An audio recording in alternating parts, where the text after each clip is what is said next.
નારદને કહે છે, નારદ,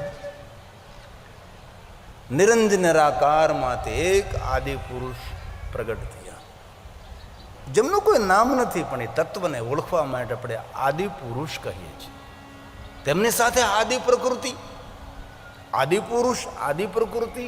હે નારદ, આદિ પુરુષને આપણે શિવ કહીએ છીએ અને આદિ પ્રકૃતિને આપણે શક્તિ કહીએ છીએ. અને હે નારદ, જે કાંઈ તમારી આંખો દ્વારા તમે જોવો છો એ શિવ અને શક્તિનો વિસ્તાર છે નારદ. તેથી ભગવાન શિવ અને શક્તિ એ જગતના માતા પિતા છે. આ જે કાંઈ જડ ચેતન ગગન અગન જે કાંઈ તમે જોવો છો નારદ, બધું ભગવાન શિવ અને શક્તિનો વિસ્તાર છે. જ્યારે નારદે કહ્યું કે પિતા બ્રહ્માજી, એ શિવનું રૂપ કેવું હતું? ત્યારે બ્રહ્મા એમ કહે છે કે હું જાણું છું ત્યાંથી હું તમને કહું છું. શિશે મંદાગ્નિ ધારી ભાલ ચંદ્ર ત્રિલોચન પંચવક્ર પ્રસન્નાત્મા દશ બાહુ ત્રિશૂલધુ. બસ આવું જ એનું રૂપ હતું, જેને એ રૂપને એમને કલ્પના કરી છે. ભગવાન શિવજીનું નામ લે તો શિવરૂપનું ધ્યાન લાગે. શિશે મંદાગ્નિ ધારી, મસ્તક ઉપર જટા છે, જટામાંથી ગંગા વહે છે. ભાલચંદ્ર ત્રિનેત્ર, ભગવાન શિવજીના 3 નેત્રો છે. પંચવક્ત્ર, ભગવાન શિવજીના 5 મુખ છે. ત્રિશુલ આદિ આયુધ ધારણ કરેલા છે. હવે ભગવાન મહાદેવના રૂપનું વર્ણન સ્વયં બ્રહ્માજીએ નારદ સમક્ષ કર્યું છે. અને આપણે પણ ભગવાન શિવનું નામ લઈએ તો ક્યાં રૂપનું દર્શન થાય? માનસ પટ પર એક ચિત્ર એક અંકિત થાય. આપણા મનના તરંગો એક ચિત્ર નક્કી કરે છે કે ભાઈ શિવ એટલે એ સમયે ત્રિશુલ દેખાય, ડમરૂ દેખાય, મૃગચર્મ દેખાય, પન્નગ ભૂષણમ વાસુકી કંઠભૂષણમ, ભસ્માંગ ભસ્માંગરાય, નાગેન્દ્ર હરાય, ત્રિલોચનાય, ભસ્માંગરાગાય. આ ભગવાન શિવજીના રૂપનું એક ચિત્ર આપણા માનસ તરંગો ઉપર ઊભું થાય. ત્રિનેત્ર છે, કાનમાં કુંડલ છે, મસ્તક પર જટા છે, જટામાંથી ગંગા વહે છે. બ્રહ્મા એમ કહે શિવજીને 5 મુખ છે, 4 દિશા અંતરિક્ષ. ભગવાન શિવ આપણે ચારો તરફથી જોવે છે. નિરંતર આપણા પર ભગવાન શિવની દ્રષ્ટિ છે. ભગવાન મહાદેવના 5 મુખ છે. એક ભગવાન મહાદેવની સુંદર વંદના પણ છે, જેમાં ભગવાન શિવજીના રૂપ અને સ્વરૂપ અને વિસ્તારનું વર્ણન છે. ભગવાન શિવ કેટલા વિસ્તૃત છે, કેટલા વિસ્તરેલા છે. અષ્ટમૂર્તિ સ્વરૂપા ભગવાન શિવજી, અર્ધચંદ્રને ધારણ કરનારા મહાદેવ છે. લલાટમાં વિલક્ષણ નેત્ર છે. જે શિવજીનું નામ વિરૂપાક્ષ છે. મહાદેવને આપણે વિરૂપાક્ષ શા માટે કહીએ છીએ? વિચિત્ર પ્રકારનું એક નેત્ર છે, જેના કપાળમાં આંખ છે. તેથી મહાદેવનું નામ વિરૂપાક્ષ છે. જટા જૂટધારી ભગવાન શિવજી, વ્યોમગત જટા સુમકુટ, આવા ભગવાન શિવ છે. ત્રિનેત્રને ધારણ કરનારા 5 મુખવાળા મહાદેવ છે. આ શિવજીને એક વંદના છે. અને મહાદેવને વંદન કરવાથી જીવનની વેદનાઓમાંથી માણસ મુક્ત બને છે. અને મારા યુવાન ભાઈઓ બહેનોને મારી હૃદયને એક વિનંતી છે, કોઈ પણ ક્ષેત્રમાં સફળ થવું હોય અને દુનિયાના શિખરો સર કરવા હોય તો હજારો કામ છોડી અને શિવાલયે જવું. અને શિવાલયે ન જઈ શકો તો તમારા ઘરની અંદર જે ભગવાન શિવનું સ્વરૂપ છે, પછી ચિત્ર સ્વરૂપ હોય કે મૂર્તિ સ્વરૂપ હોય કે પછી લિંગ સ્વરૂપ હોય, તેની સામે બેસીને ભગવાન શિવની વંદના કરવી. એટલો આપણો દિવસ રૂડો ને રળિયામણો જાય, આપણો વ્યવહાર સારો રહે, આપણી સાથે મળનારા વ્યવહાર સારો કરે, બધું જ આપણા જીવનમાં સારું થવા લાગે. પણ આપણે કંઈ કરતા નથી. આમાં જૂજ એવા માણસો હોય કે રોજ માટે જેનો નિયમ હોય કે સવારમાં પ્રાતકાલ બ્રહ્મ મુહૂર્તમાં ઉઠવું, સ્નાન કરી પવિત્ર વસ્ત્રોને ધારણ કરી ઘરની અંદર જે દેવસ્થાન હોય થોડી વાર માટે ત્યાં બેસવું, થોડી વાર આપણા ઈષ્ટનું ભજન કરવું, એવા ભાગ્ય જ માણસો હોય છે. અને બહુ હૃદયથી કહું છું, ભજન કરવાથી આપણી ખોટી ભ્રાંતિઓ ભાગે છે. ભજન કરવાથી યાદશક્તિ વધે, ભજન કરવાથી ઉર્જા વધે, ભજન કરવાથી વિચારધારા સકારાત્મક બને, ભજન કરવાથી આગવા વિચારો પ્રાપ્ત થાય છે કે આગળ આપણે શું કરવું જોઈએ અને શું ન કરવું જોઈએ, એના વિચારો ભગવાન આપણને આપે છે. તેથી મારા ભણેલા ગણેલા અને દરેક યુવાનોને પ્રાર્થના, આ તમે પ્રયોગ તો કરો, તમે શરૂ તો કરો એકવાર, તમને જીવન જીવવાનો એટલો આનંદ થશે. આ બધી વાતો આપણા શાસ્ત્રોની છે. તેથી આ ભગવાન મહાદેવની વંદના છે. 5 મુખા મહાદેવ છે. વંદે પંચમુખાંબુજં ત્રિનયનં વંદે લલાટે ક્ષણં. ભગવાન મહાદેવના બાલમાં નેત્ર છે. તેથી ભગવાન શિવજી બે નેત્રો દ્વારા કૃપા ન કરે, ભગવાન શિવજી ત્રિનેત્રો દ્વારા કૃપા કરે છે. ઘણા માણસો એમ કહે કે ત્રીજું નેત્ર ખોલે એટલે જગતને બાળી દે છે. એવું તમે કેમ નથી કહેતા ભાઈ કે ભગવાન શિવજી ત્રીજું નેત્ર ખોલે તો પોતાના ભક્તોના પાપને બાળી દે? એવું કહેતા હોય તો આ તો જગતને, અરે જગતને બાળવા માટે જગતનું સર્જન કર્યું છે. ભગવાન શિવજી ત્રીજું નેત્ર એટલા માટે ખોલે છે કે પોતાના ભક્તોના પાપને બાળીને ભસ્મ કરે છે. અને જે પાપ બળીને ભસ્મ થયા હોય એ ભસ્મ શિવજી પોતાના અંગ ઉપર લગાવી દે છે. એ છે વિભૂતિ, એ છે ભસ્મ, એ છે ભભૂતિ. ભગવાન શિવજીને કઈ રીતે સમાજની સામે આપણે પ્રદર્શિત કરવા એ આપણા હાથની વાત છે. ભગવાન શિવ જેવા ઉદાર અને શ્રેષ્ઠ અને સર્વોપરી દેવ આ જગતમાં કોઈ પણ નથી. મહાદેવ જેટલું સામર્થ્ય ધરાવતા દેવ આ જગતમાં એક પણ નથી. તેથી ભગવાન મહાદેવની આ શ્રેષ્ઠ વંદના છે. વંદે પંચમુખાંબુજં ત્રિનયનં વંદે લલાટે ક્ષણં વંદે વ્યોમગतं જટાસુ મુકુટં. વ્યોમગત, પૂરી આકાશમાં ફેલાયેલી જટા. વ્યોમનો અર્થ થાય આકાશ. વ્યોમગત જટાસુ મુકુટ, સુંદર જટાનો મુકુટ બનાવનારા શંકર મહાદેવની પાસે સોના ચાંદી હીરા મોતી નહીં. ભગવાન શિવ એક સૌથી અલગ, એક નિરાલા દેવ છે. અને શિવજીની કથા પણ નિરાલી છે. શિવજીનું ચરિત્ર સર્વ દેવતાઓ જેવું નથી, એનાથી કંઈક અલગ છે મહાદેવજી. અને જીવનમાં અલગ ચાલવાનો પ્રયાસ કરો તો લોકો તમને જોશે કે આ કંઈક અલગ રીતે ચાલે છે. શિવજીના બધા ચરિત્રો દરેક દેવતાઓથી કંઈક જુદા છે. જટાનો મુકુટ બનાવ્યો છે, પણ એક પ્રશ્ન તો થાય જીવનમાં કે જેની પાસે સોના ચાંદી હીરા મોતી પિતાંબર શ્વેતાંબર લીલાંબર આવું કાંઈ નથી થતા, શંકરજી મહાન કેમ છે? ઘણીવાર આપણે એવું માનીએ કોઈ પાસે જમીન જાગીર હોય, માલ મિલકત હોય, ખૂબ ધન સંપત્તિ વાળો માણસ હોય તો તેનું માન સન્માન હોય. પણ ભગવાન મહાદેવ પાસે એક પણ વૈભવ નથી દેખાતો, છતાં પણ ભગવાન શિવજી ઉપર દરેકને ભાવ. અને આપણા વૈભવથી કોઈને આપણા પ્રત્યે ભાવ ઊભો થાય એ વસ્તુ અલગ છે. પણ સાચો વૈભવ આપણા સંસ્કારનો હોવો જોઈએ. સાચો વૈભવ આપણા સદગુણોનો હોવો જોઈએ. ભગવાન શિવ પાસે જે વૈભવ છે એ સંસ્કારને સદગુણનો વૈભવ છે. એક પણ દૂર દૂર સુધી ભગવાન શિવજીના ચરિત્રમાં કોઈ જગ્યાએ દુર્ગુણ નથી. એ મહાદેવ છે. એ તો લોકોએ બધી ખોટી વાતો કરી, ગાંજો ધતુરો ને ભાંગ ને. અરે એટલા મહાન દેવતા ગાંજા ધતુરા ભાંગ પીવા માટે આપણને પ્રેરિત કરે?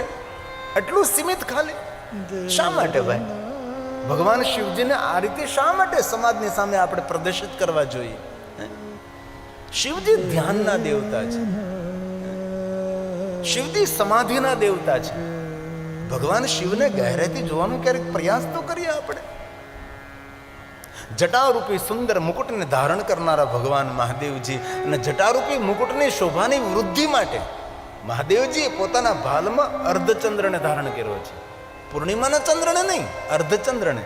દ્વિજચંદ્ર, શિશુચંદ્ર, કિશોરચંદ્ર, ભાલચંદ્ર, ચંદ્રશેખરાય નમઃ. એ શિવ છે, એ મહાદેવ છે.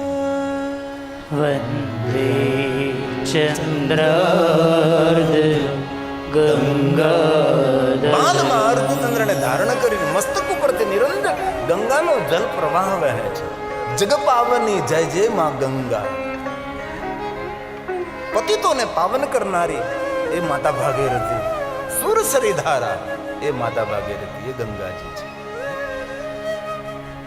જગતના સાર તત્વ સ્વરૂપે પોતાના અંગ ઉપર ભસ્મને ધારણ કરનારા અને તાપત્રય હરમ ભાલમાં ત્રિપુંડ કરનારા છે. આદિ વ્યાધિ ઉપાધિ આ તાપત્રય હરમ ત્રિપુંડ, ભાલમાં ત્રિપુંડ તમે 7 દિવસ તો કરો, તમારી મનોદશા બદલે. એક મોટું વિજ્ઞાન છે, પણ કરવું જ નથી આપણે કાંઈ ને. આપણે તો કથા સાંભળી લેવાની છે ને પછી કાંઈ બસ સાંભળ્યું છે ભાઈ. અનુસરણ કરીએ, અનુકરણ કરીએ, આપણે કાંઈક સ્વીકારીએ, આપણે થોડી તો અનુભૂતિ કરજો, નુકસાન નહીં જાય. તમે બિઝનેસ ઉપર કે ઓફિસ ઉપર કે કાર્યકામ આપનો જે પણ કાર્યક્રમ હોય, જે પણ કાર્યમાં તમે સમાયેલા, સંકળાયેલા, પથરાયેલા હો, ભાલમાં ભસ્મનું ત્રિપુંડ કરીને નીકળો, તમારો આપણો પ્રભાવ અલગ પડશે. સામેના માણસને આપણા પર ભાવ થશે. અનુભૂતિ તો ક્યારેક કરવી જોઈએ, આમનામ આપણું જીવન પૂરું થઈ જવું નહીં ચાલે. તેથી ભગવાન મહાદેવ માટે કહ્યું છે, અંગ પર ભસ્મને ધારણ કરનારા અને ભાલમાં ત્રિપુંડને ધારણ કરનારા, અને જોવામાં કેવા જટિલ, ભયાનક, અતિ ભયાનક. શંકરજીનું રૂપ સૌમ્ય નહીં, ભયાનક રૂપ છે. તેથી પોતાના ભક્તોના ભયને હરનારા મહાદેવ છે. જે ભગવાન શિવજીના શરણે જાય તેનું કલ્યાણ કરે, કલ્યાણનો વિસ્તાર કરે, સુખ આપે, સુખનો વિસ્તાર કરે, તેને વંશ આપે ને તેના વંશનો વિસ્તાર કરે, એ ભગવાન મહાદેવ છે. તેથી ભગવાન મહાદેવની આ વંદના છે. વંદે ભસ્મકૃતં ત્રિપુંડ જટિલં વંદે અષ્ટમૂર્ત્યાત્મકં. અષ્ટમૂર્તિ સ્વરૂપ ભગવાન, 8 મૂર્તિઓ. ગઈકાલે થોડુંક વર્ણન કર્યું હતું કે ભગવાન શિવજીની અષ્ટમૂર્તિ છે. અષ્ટમૂર્તિમાં પૃથ્વી, આકાશ, અગ્નિ, સૂર્ય, એ ચંદ્ર, એ જલ, આત્મા, બધું જ અષ્ટમૂર્તિમાં આવી જાય છે. અષ્ટમૂર્તિ સ્વરૂપ ભગવાન શિવજી. અષ્ટમૂર્તિઓ દ્વારા જગતમાં વ્યાપેલા છો, ફેલાયેલા છો અને વિસ્તરેલા છો એવા ભગવાન શંકરજી અષ્ટમૂર્તિ. શંકર ભગવાન સીમિત નથી, ભગવાન શિવજી અસીમ છે, જેની કોઈ સીમા જ નથી, જેનો કોઈ અંત નથી, અંત રહિત ભગવાન શિવ છે. એવા ભગવાન મહાદેવ, હું તમને પગે લાગુ છું. મહાદેવજી, હું તમને પ્રણામ કરું છું. વંદે ભક્તજનાર્ચન વરદં વંદે શિવં શંકરં વંદે શિવં શંકરં. શાંતિ કરનારા, સુખ અને વૈભવનો વિસ્તાર કરનારા એવા ભગવાન મહાદેવ, હું તમને પગે લાગુ છું. આ વંદના પ્રકરણની એક વંદના છે. એમાંની એક વંદના ઘણી લોકપ્રિય બને. શિવાલયોમાં ગવાય, દેવાલયોમાં ગવાય, ભજનોમાં ગવાય, સત્સંગમાં ગવાય. વિદ્વાન આચાર્ય પૂજા કરતા હોય તો પણ આ વંદના બોલતા હોય છે. અને આશા રાખું છું કે આપ સૌને આ વંદના કંઠસ્થ છે. આ શબ્દો વારંવાર આપણે સાંભળ્યા છે, આ શબ્દોને આપણે કંઠસ્થ કર્યા છે, શ્રવણ કર્યા છે. આશા રાખું છું આપ સૌ પણ સાથે સાથે બોલવાનો પ્રયાસ કરો. થોડી સુંદર ધ્વનિ વાયુમંડળમાં મિશ્રિત થાય. વંદે દેવ ઉમાપતિ સુરગુરુ. આ વંદના લગભગ સૌને મુખપાઠ હોય છે.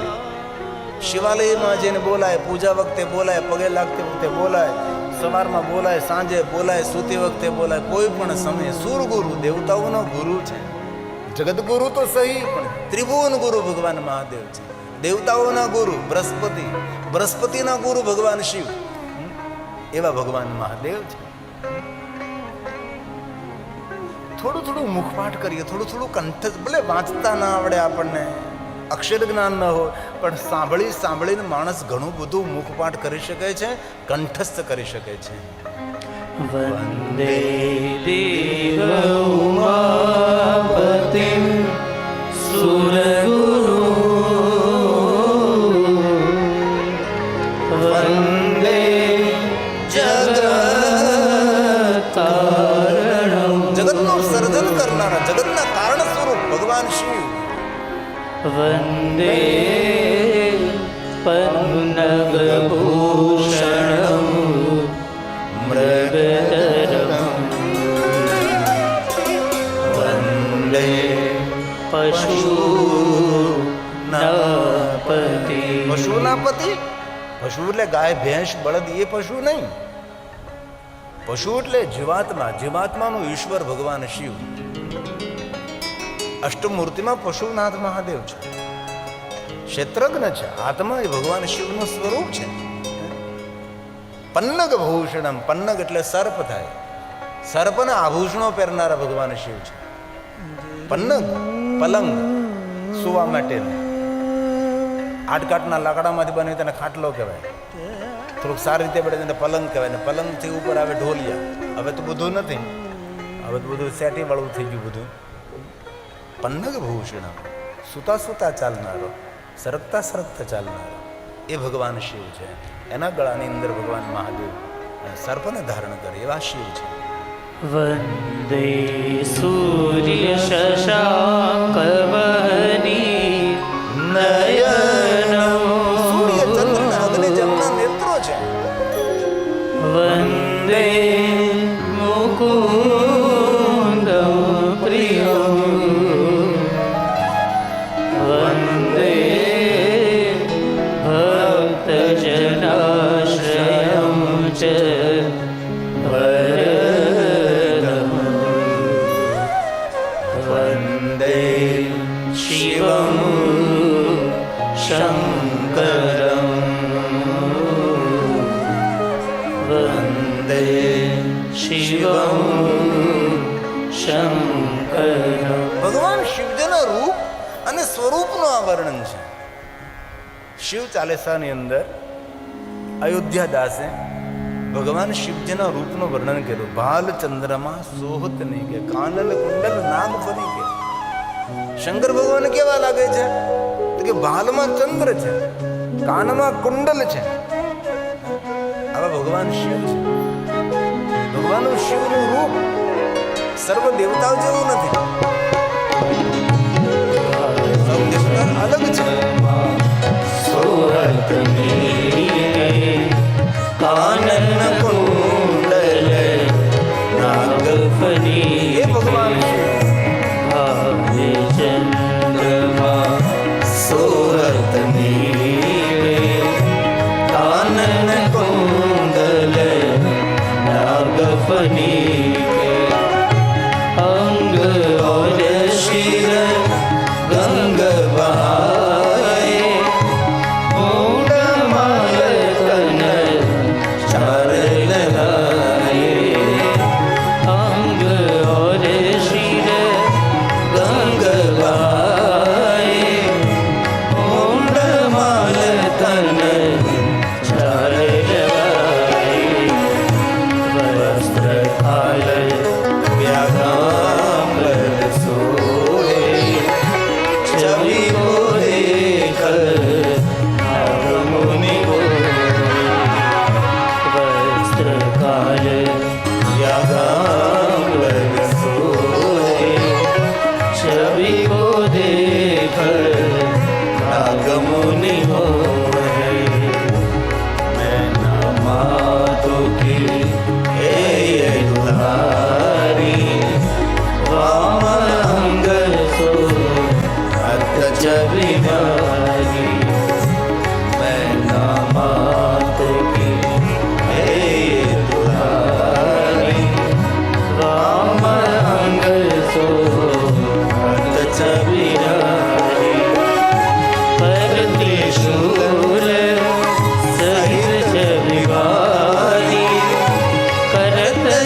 શિવાય નમઃ શિવાય હર હર ભોલે નમઃ શિવાય બોલીએ સાથ में નમઃ શિવાય નમઃ શિવાય હર હર ભોલે નમઃ શિવાય નમઃ શિવાય નમઃ શિવાય હર હર ભોલે નમઃ શિવાય નમઃ શિવાય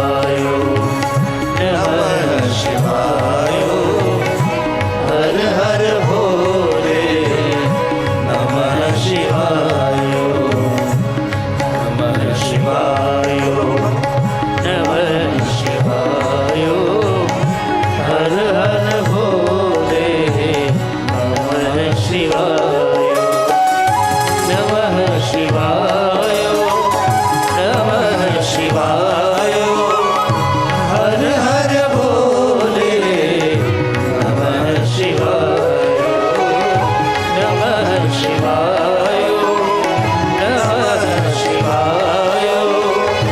હર હર ભોલે નમઃ શિવાય નમઃ શિવાય નમઃ શિવાય હર હર ભોલે નમઃ શિવાય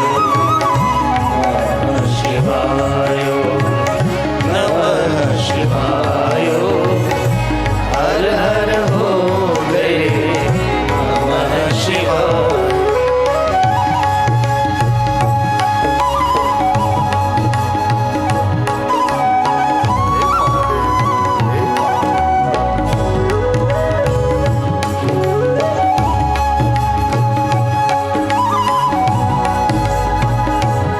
बाबा को याद करें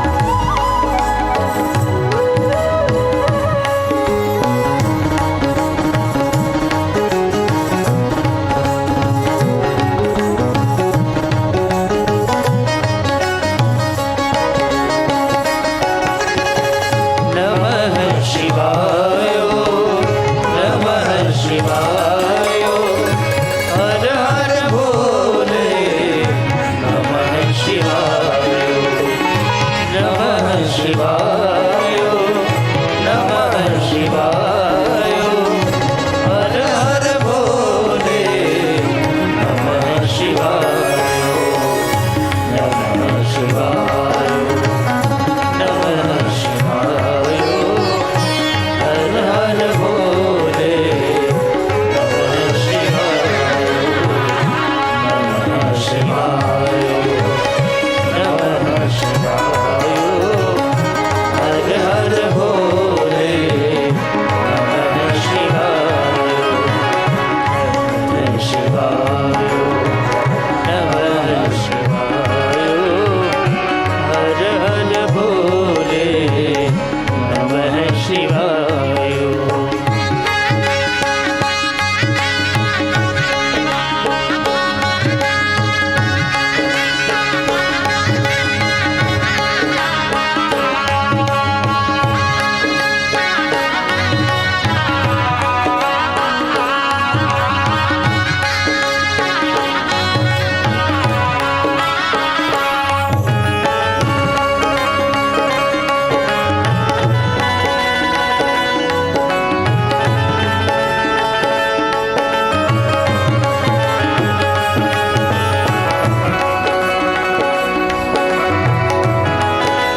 શિવાય નમઃ શિવાય નમઃ શિવાય નમઃ શિવાય નમઃ શિવાય હર હર ભોલે નમઃ શિવાય હર હર ભોલે નમઃ શિવાય હર હર ભોલે નમઃ શિવાય.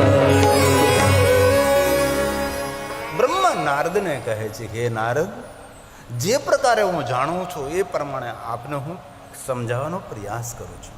કથામાં ઉપસ્થિત દરેક સંતોના આદર સાથે સ્વાગત.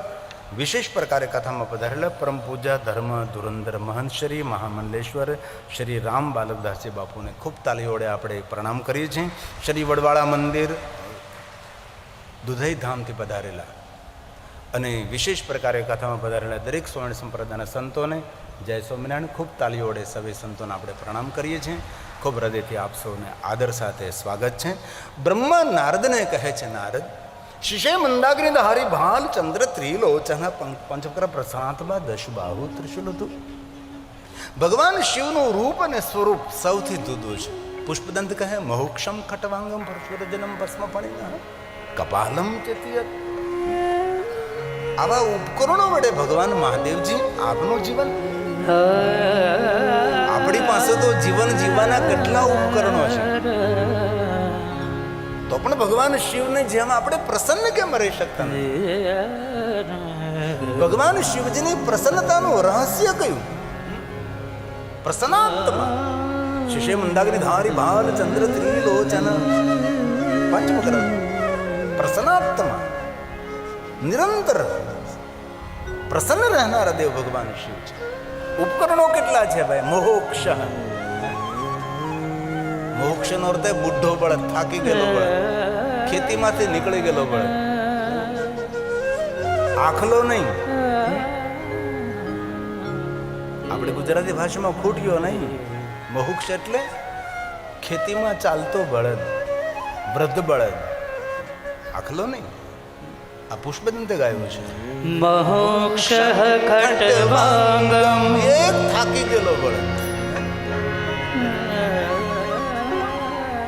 જીવન પર્યંત જે ખેતીમાં કામ કરે છે, ખેતરમાં કામ કરે છે, એ તો ગામડાના માણસો આપણે જોયું હોય છે ને. વૃદ્ધ બળદ, આ દેશના ખેડૂતો વૃદ્ધ બળદની સેવા કરતા. કાલે મને કોઈ ચિઠ્ઠી લખીને આપી હતી કે વૃદ્ધ બળદશાળા ખોલવી જોઈએ, અને ઘણા ગામોની અંદર વૃદ્ધ બળદોની સેવા થવા લાગી છે. ગાય માતાની સેવા કરનાર તો સૌ છે જ, વૃદ્ધ બળદોની પણ સેવા કરનારા માણસો. અને આ બધું ગુજરાતમાં જ થાય છે. ગુજરાત બહાર આપણને એટલું બધું જોવા ન મળે. અને પૂરા ભારતમાં જીવવા જેવું કોઈ રાજ્ય હોય તો આપણું ગુજરાત છે. એમાં કચ્છની ધરા પણ છે. અમે તો કથાના માધ્યમથી ભારતના દરેક રાજ્યોમાં ફર્યા છીએ અને નિરંતર જતા પણ રહીએ છીએ. મોક્ષનો અર્થ થાય થાકી ગયેલો બળદ, ખેતીમાં કામ કરીને વૃદ્ધ થયેલો બળદ.